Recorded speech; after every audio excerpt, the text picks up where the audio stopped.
Hey there, I'm Kevin Camm, 4-H and Agriculture and Natural Resources Extension Agent for Virginia Cooperative Extension located in the city of Lynchburg. And I'm David Stokes, Master Gardener with the Hill City Master Gardeners. And today we're going to be talking about winter garden and lawn care. And today, specifically, we're going to talk about your maintenance that you got to take care of for your equipment. All of us have one of these probably, the good old trusty lawnmower. In the city, more often, people have the push mower rather than the large riding mower because the yards are so much smaller. This is very important throughout the year. Now, when I say throughout the year, from January to December, all the way through. This is very helpful for us in the spring and in the summer when we cut the grass, also in the fall when we get out there. Personally, I like to use my lawnmower when the grass is starting to slow down in its growth, to go on and mow some of the leaves when it's a light layer of leaves, and I just mulch them and just leave them on the yard because that's going to decompose and that's going to help my yard throughout the fall, okay, and then throughout the winter. And so in the springtime, I'm basically putting down good compost in my yard for free. But when we come to a time where the grass is not growing, the leaves are pretty much gone if we've raked them, we have to take care of this. There's still more work to be done with the lawnmower. And David, there's no worse thing and feeling in the world is than when the spring comes and you go tug on this and it doesn't cut on. That's right. You're exactly right. Like Kevin said, one of the things you want to do when you finally put your lawnmower to rest, I take and clean the underside off of it. Well, I do it every time anyway. And if you can find something to spray on there to keep it from clogging up, that's great. But this time of year, now I just cut grass day before yesterday, and this is a bagger. I can use the bagger on it. If the leaves are not real heavy, you mulch it. I have a mulching blade on there, which chops it up real fine, drops it back down in the ground. But when the leaves start dropping all at one time, then you can either rake it up in piles and bag it to put into your for your garden. You can take your leaf blower and blow them onto your garden or in piles and then bag them up. Or you can use this bag right here and then spread the refuse already onto your plant beds, or you can put it in there. All power equipment, lawnmowers, chainsaws, tillers and everything has a filter. And that's your carburetor. And you can see that's what a filter looks like from cutting grass with the leaves and all in it. I will go tomorrow when I go into town, I'll pick up another filter, have it in there. It should be white, like this right here. But what this does, it collects debris from getting into your carburetor and fouling up your engine. But on the same time, if you don't have it clean, these little fins get filled up with dust and debris, and it's going to cut in on your air intake. It should be clean on this side, like this side, so that the more air comes into it, it's going to run a whole lot better, a whole lot smoother, and you'll get more performance out of your gasoline. And another thing, they always have a foam filter. You always want to make sure the foam filter is clean. That's your first line of defense, and this is your second line. And every power equipment with a motor, it's going to have a filter and it's going to have a screen on it. And you can take that screen, you can wash it with detergent, a little bit of soapy water, wring it out, let it dry, and squirt you a couple of drops of oil on it, and the filter will last forever. I mean the little foam filter, but the paper filter is the one that you change, and I usually change mine at least twice a year. And they're relatively inexpensive again. Relatively inexpensive, but you know, you've heard the old saying, an ounce of prevention was a pound of cure. And like Kevin said earlier, it's nothing no more frustrating than to come out and you want to start cutting and you can't get your equipment to start. Or you realize, oh, I got to go get a spark plug. I've got to go get a filter. I'm going to lose 2 hours that I could have gotten my yard cut by then. And doing it in the time that there's nothing else to do, you can just go into the garage or your shop and just do it, even if there's snow out there. Exactly. And it's just easy. It is. As you see, this is an empty gas tank for a lawnmower.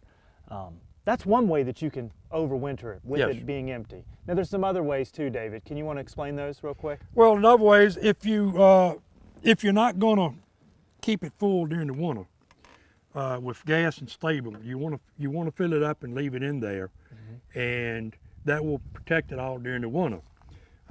If you don't want to do that, when you get through cutting grass for the last time, if it's still half a tank in there, take your little hand siphon it out.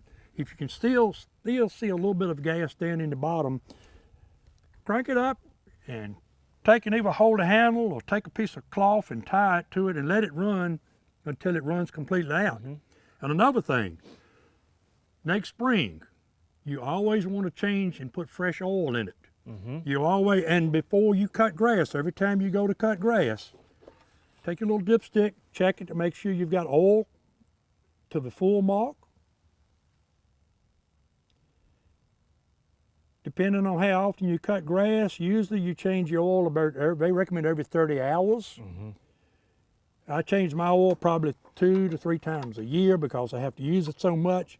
But here again, a little bit of prevention here with your oil, your spark plug, and your filter. Lawnmowers are not cheap anymore. No. Even a push mower is expensive. So you want to take care, it's an investment. You want to take care of it. I've had this mower 10 or 12 years. And as long as you keep proper maintenance on it, it will last. Of course, parts will wear out, like your wheels and all. But other than that, you're going to get years and years of service out of it, which is going to pay for itself in the long run. It's going to have a big return of investment. Yes. So just take care of your things like you do your cars or do anything else. And it'll be dependable. It'll be ready to start when you're ready for it. And that's the key. That's the key. key. That's the key to it, yes. Yep. Now, one thing that we really need to talk about is the blade. That blade has been stressed out throughout this whole year of cutting. And if you're like me and David, we in our gardens we also grow rocks. In our yards, we grow rocks. We're professionals in that. But there are some dings. There's roots. There's sticks that will ding up that blade. When the blade becomes dinged up, you're not having an efficient cut. So it is recommended that every winter or right before spring that you take your lawnmower in and just get it serviced or tuned up. If you have the tools, maybe take the blade off and so go and sharpen that up. Okay, so it does have a good cutting edge on it. And I think also most importantly is that it's balanced when it goes on there. Exactly. Most people, they will tell you, the average person, they need to have the lawnmower blade sharpened maybe twice a year. I have an acre and a half, and what I don't have in flower beds and gardens, I have in the yard. But because of that, I haven't used a riding mower for umpteen years. I use the push mower. But I have to cut grass every 4 days. If not, I have to bag it. So I sharpen my blade at least once a month. And I sharpen it, but like Kevin says, you want to make sure it's balanced. If you have a blade that's unbalanced, you're going to get this on your grass. Plus, if your blade is not sharp, you're scalping it on your grass, and then that's going to open up to disease or some kind of injury that you don't want, so you want to remain healthy. Now, I'll tell you, I'll just be honest, one of my first mistakes when I first got my lawnmower, I took the blade off, sharpened it, it's balanced, put it back on upside down. Now, that's a common mistake for a lot of people. Yep. Did it cut? Yes. But also, it goes back to what David was saying earlier. It's an unbalanced cut because it's not supposed to cut the way that it's being done. It's upside down. So will it cut? Yeah, but I think that we just need to make sure that we're putting everything on back correctly. And if you're not sure, give us a call. Give the Master Gardeners a call, and we can definitely help you out with that. So David and I have shown you and sort of illustrated why it's important to take care of your materials and tools and machinery for the winter. So they're ready for you at the next year. So if you have any questions about the maintenance of your tools, give us a call at the Extension office, 434-455-3740. And David, about the Master Gardener class? Yes, Master Gardener class, we form up in February, and that's a good time if you're interested in gardening, not only for cutting grass. There is a book about 3 inches thick It covers everything imaginable you can think of. You are proficient in knowledge. You can tell people what to do, how to do it the correct way. It's a good learning experience. You will find out a lot. I've been around gardening all my life, but you know the old saying, you're never too old to learn, or you can't teach a dog a new trick. Yes, you can, because every year things are being made that's a lot simpler, it's a whole lot better for you, and you're on the top cutting edge of it. So we have a class every year. I encourage you, if you're interested in gardening, flower, vegetable, landscaping, water, the whole 9 yards, pest management. Contact the Master Gardener office, get an application, and sign up.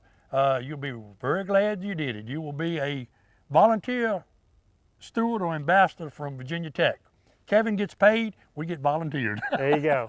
So just give us a call. Thank you.